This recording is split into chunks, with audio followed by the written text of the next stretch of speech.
Hello friends. இன்றைக்கு நம்மளுடைய சேனல்ல என்ன பார்க்க போறோம் அப்படின்னு பார்த்தீங்கன்னா, உங்களுடைய நரம்புகள் அதாவது வலு இருக்குது. ஒரு வயசுக்கு பிறகு நம்ம உடம்புல வந்து நரம்புகள் எல்லாம் வலு இழந்துருச்சு, பலம் குறைஞ்சிருச்சு அப்படின்னா நமக்கு வந்து உடல்ல நடுக்கங்கள் இந்த மாதிரி விஷயங்கள்லாம் நிறைய நடக்கும். கொஞ்சம் வயது ஆக ஆக வந்து அந்த பிரச்சனைகள் வரும். கைகள் நடுங்கும். அப்புறம் உங்களுடைய வேலையை வந்து நீங்கள் சுறுசுறுப்பாக செய்ய முடியாது, ஆக்டிவாக இருக்க முடியாது. இரவு நேரத்துல எல்லாம் ரொம்ப கொஞ்சம் கஷ்டமா இருக்கும். ஸோ அந்த மாதிரி ப்ராப்ளம்லாம் வருது. படுக்கையிலே வந்து உங்களுக்கு நிறைய ப்ராப்ளம்லாம் வருது அப்படின்னா, நீங்கள் வந்து உங்கள் நரம்புகள் வந்து ரொம்ப வீக்காக இருக்குது அப்படின்னு அர்த்தம். ஸோ அதை வந்து நீங்கள் ஸ்ட்ராங்காக வலுவாக வச்சுக்கணும்.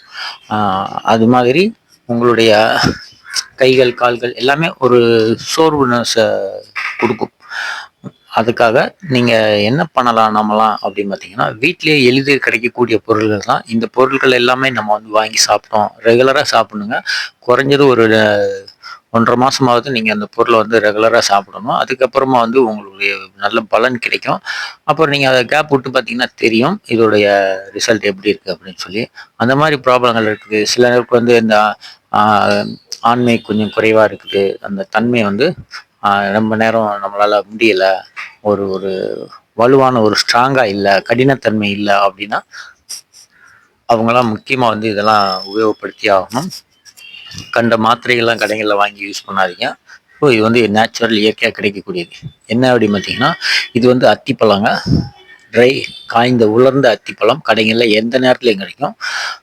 ஃப்ரெஷ்ஷு கிடைக்கும், சிகப்பாக உங்களுக்கு நீங்கள் பார்த்துருப்பீங்க. அது இல்லை அப்படின்னா இந்த மாதிரி உலர்ந்த அத்திப்பழத்தை வாங்கி சிறு சிறு துண்டாக நறுக்கி வச்சுக்கோங்க.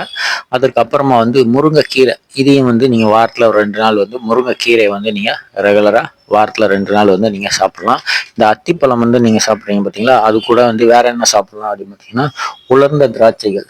அதாவது நல்ல கருப்பு திராட்சை தான் வாங்கி சாப்பிடணும். உலர்ந்த கருப்பு திராட்சை. அப்படி இல்லை அப்படின்னா நாங்கள் ஃப்ரெஷ்ஷாக சாப்பிட்றோம் அப்படின்னாலும் நீங்கள் வாங்கி சாப்பிடலாம். பழக்கடைகளில் கிடைக்கும். திண்டுக்கல்ல இருந்து வருது பார்த்தீங்களா பன்னீர் திராட்சை, நம்ம லோக்கல் திராட்சை. அதெல்லாம் கொஞ்சம் ரேட்டு கம்மி, ஆனால் அதோட பலன் அதிகம் இருக்குது. அது வந்து மக்களுக்கு புரியறதில்ல. ஸோ நீங்கள் அதை வந்து எடுத்துக்கோங்க, பன்னீர் திராட்சை எடுத்துக்கோங்க. சாரப்பருப்பு எல்லா பலசர கடைகள்லையும் இப்போ வந்து கிடைக்குது. ஸ்டோரில் வந்து எல்லா கடைகள்லையுமே கிடைக்குது. பருப்பு சாரப்பருப்பு அப்படிங்கிறதுனா தருவாங்க. இந்த அத்திப்பழம், இந்த உலர் திராட்சை, சாரப்பருப்பு, முருங்கைக்கீரை, இதெல்லாம் வந்து நீங்கள் ரெகுலராக எடுக்கணும். இந்த 3 ட்ரை ஃப்ரூட்ஸ் பார்த்தீங்களா, இந்த ட்ரையான இந்த பழங்கள் 2 பழங்கள் ஒரு பருப்பு சொன்னோம். இது நிறைய இருக்குது. நான் வந்து ஒரு 2-3 தான் உங்களுக்கு சொல்லியிருக்கிறேன். இதை நீங்கள் உபயோகப்படுத்திங்கன்னா நல்ல பலன் இருக்குது. இந்த பருப்புகள் இந்த பழங்களை வந்து நீங்கள் மிக்ஸ் பண்ணி ஒரு டப்பாவில் போட்டு வச்சுக்கோங்க. டெய்லி ஒரு ஸ்பூன் வந்து காலையில் சாயங்காலம் சாப்பிடுங்க. அதே போல் வந்து இந்த கீரையை வந்து வாரத்தில் 2 நாள் வந்து முருங்கைக்கீரையை சாப்பிடுங்க. உங்களுக்கு நல்ல ஒரு மாற்றத்தை வந்து கொடுக்கும். கைகால் நடுக்கம் எல்லாம் வராது. முதுமையிலும் இளமை மாதிரி நம்மளால இருக்க முடியும். அதற்கு வந்து ஒரு அற்புதமான ஒரு மருந்து தான் இந்த முருங்கைக்கீரை. முருங்கை மரத்தில் எல்லாத்தையுமே நம்ம பயன்படுத்தலாம். நான் ஒவ்வொரு வீடியோவாக அவங்களுக்கு வந்து கொடுக்குறேன். இலை, காய், பட்டை, பூ, வேறு, பிசினு எல்லாமே வந்து முருங்கை மரத்தில் வந்து அனைத்துமே நமக்கு பயன்படக்கூடிய ஒரு பொருள் தான். ஸோ இந்த வீடியோ பதிவு வந்து உங்களுக்கு ரொம்ப யூஸ்ஃபுல்லாக இருக்கும்னு நினைக்கிறேன். இந்த மாதிரி பாதிப்படைஞ்ச நண்பர்கள் நிறைய பேர் இருப்பாங்க. என்ன செய்யணும்னு தெரியாமல் இருப்பாங்க. அவங்களாம் இதை வந்து நீங்கள் வீட்டிலேயே பயன்படுத்தி நல்ல பலன் அடைகிறதுக்கு தான் இந்த பதிவு கொடுத்துருக்கேன். நன்றி நண்பர்களே. உங்கள் நண்பர்களுக்கு மறக்காமல் ஷேர் பண்ணி விடுங்க. நன்றி.